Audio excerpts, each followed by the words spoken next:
Alright, since I have some time, because Mr. Edmond is welding, let's see. Okay, sir? Alright, sir, take a look. Looks like an octopus.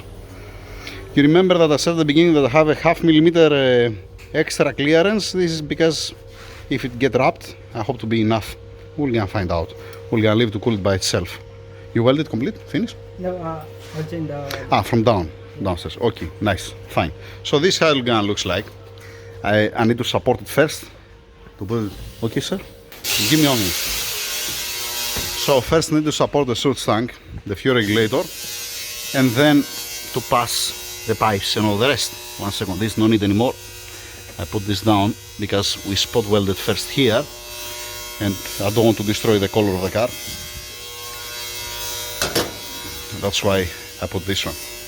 Now, there was a question here from the guys. They said to me, why to use an aluminum bracket and you don't use stainless steel? Or why you're not bolting it direct on the panel? I'm gonna try to be as clear as possible. I'm gonna try to explain why I'm fixing brackets, aluminum brackets and not stainless steel brackets. It's very simple. It's acting like a shock absorber.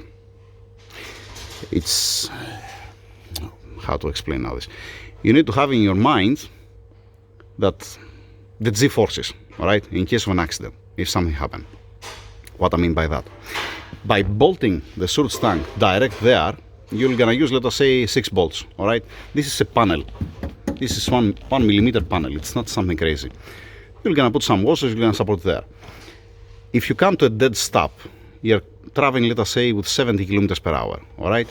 And to go from 70 to 0, if you go from 70 to 0 in 1 second, it will gonna apply 2 G-forces, okay?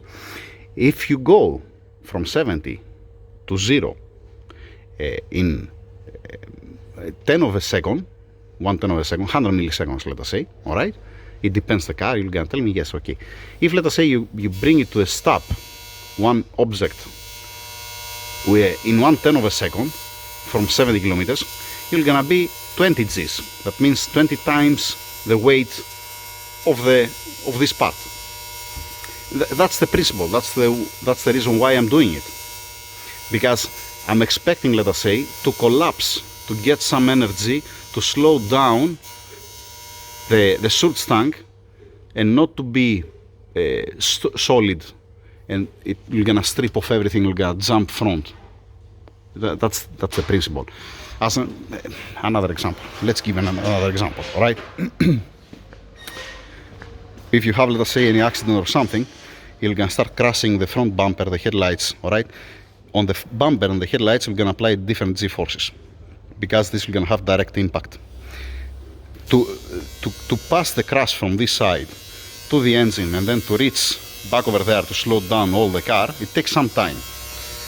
Back over there where is the surge tank, because it's an Audi and it's not a Mustang, an old Mustang, and it's more flexible to absorb it by the impact, you're gonna slow it down. So I guess that the surge tank, you're gonna have, let us say, to slow down 200 milliseconds, 2/10 of a second, okay? So you're not gonna be so sudden here back. Keep in mind that you have also the forces that when you stop, all the rest, it starts collapsing, it's fell in front. That means you have seen in some cars, if something happened, you can see, let us say, a quarter panel here to be bent. And you're saying that, you know what, nobody hit the quarter panel, how it's been bent here. This is because the rear one is squeezing front. And as an example, or the fuel cap, it's opening, let us say. It's opening because you have forces from back. In any case, my point is, I want the brackets to absorb some of the energy, start bending the brackets, and to stay the surge tank, to move obviously front, to slow down easier, to slow down softer. That's the target. That's why you don't make it out of stainless steel. I don't know if you're listening to me, because it's welding also, and I can't stop him because I'm in hurry. Yeah, here inside the engine room it's much better. I'm in hurry. When I say I'm in hurry, I mean that I need to finish it. I have to move on, I have to continue. That's what I'm saying. The same thing is happening, like I said, you have, let us say, example, it's a 5 kilogram the surge tank. You're not gonna hear me what I'm saying, definitely. So you have a 5 kilograms the surge tank, all right?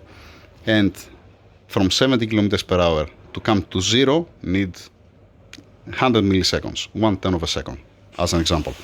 That means you're gonna apply 20 G forces.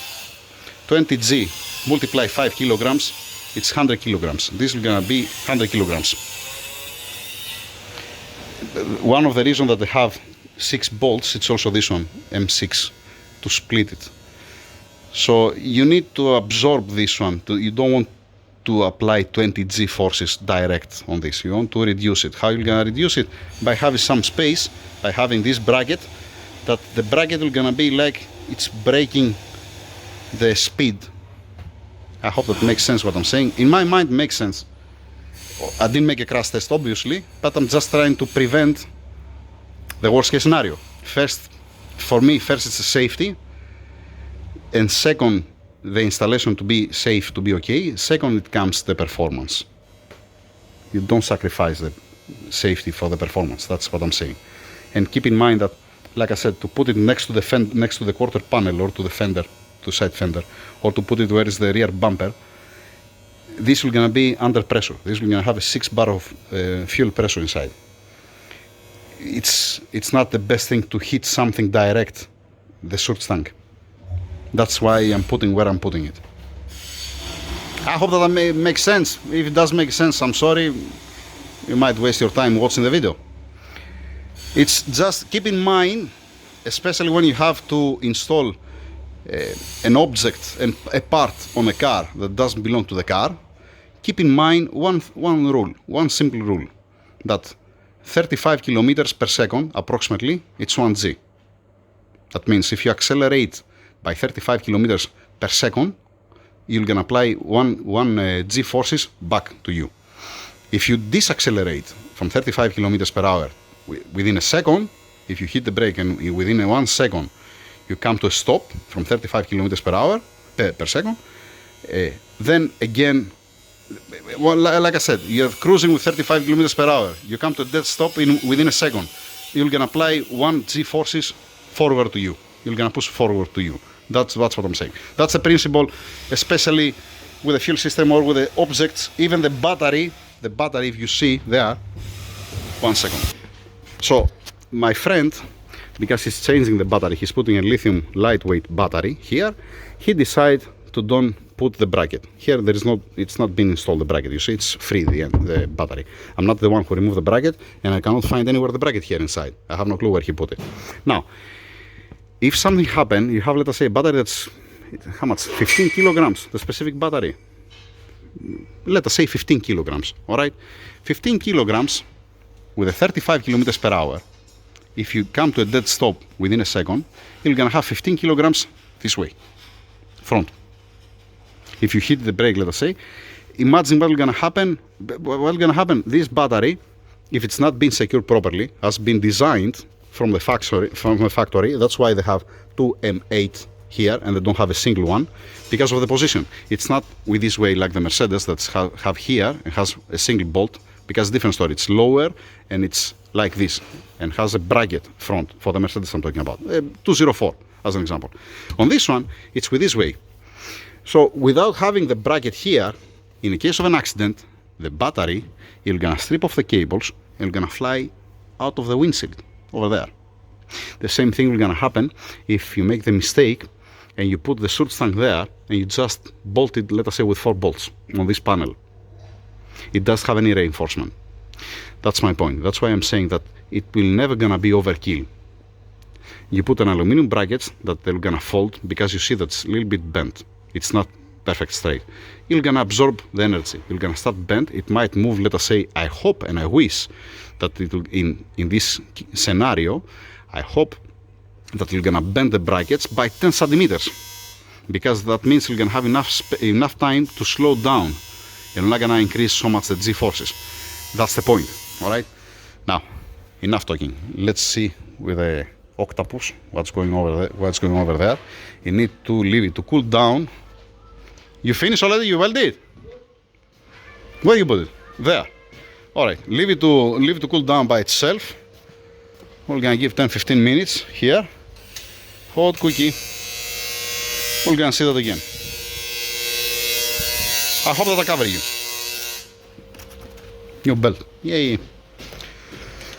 Thank you very much. Well, you know why? By the way, this inner tube, what you see, it's to dress it down to don't rattling. And because of this inner tube, and because it has a paint, the threads, that's why I'm putting direct on the ground. To avoid to be grounded the switch tank itself. Inertia switch, like I said, relay, fuse, don't have any headache. You rely also on the safety of the car. Once again, it's easy to just dump it inside, throw it in one place, put some glue or whatever, I don't know, and call it a day. It's not safe. It's a fuel. And it's a fuel under pressure. It's a fuel under 6 bar of pressure. And it's gonna be 70% ethanol, and the rest is gonna be different.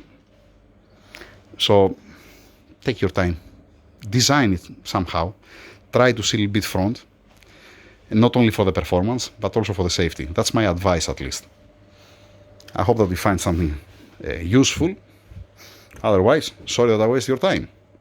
At least that's my explanation, for the owners, for the customers that are coming here.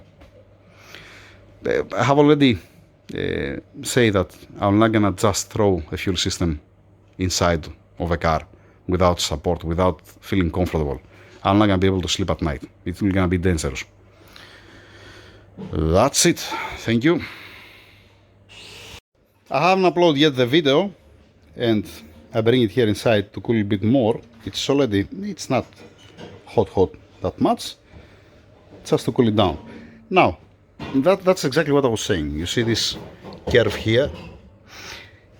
If something happen, you're gonna start bending this bracket here. You're gonna bend it upwards. Makes sense, right? Same thing also this bracket. This is long enough and it can't bend it. It's aluminium. You're gonna give some time to slow it down. I don't know how, with different way, how I can explain it more than this. That's my theory. And inside here, to don't strip off the threads, there is a helicoil. It's not only the aluminium, it's not going the bolt on the aluminium, it goes on a helicoil to have more support. You want to be the surge tank supported here. You don't want to strip off the threads and fly away. You want to be one piece and bend the brackets. Now that's it. Now I'm gonna upload it. Thank you.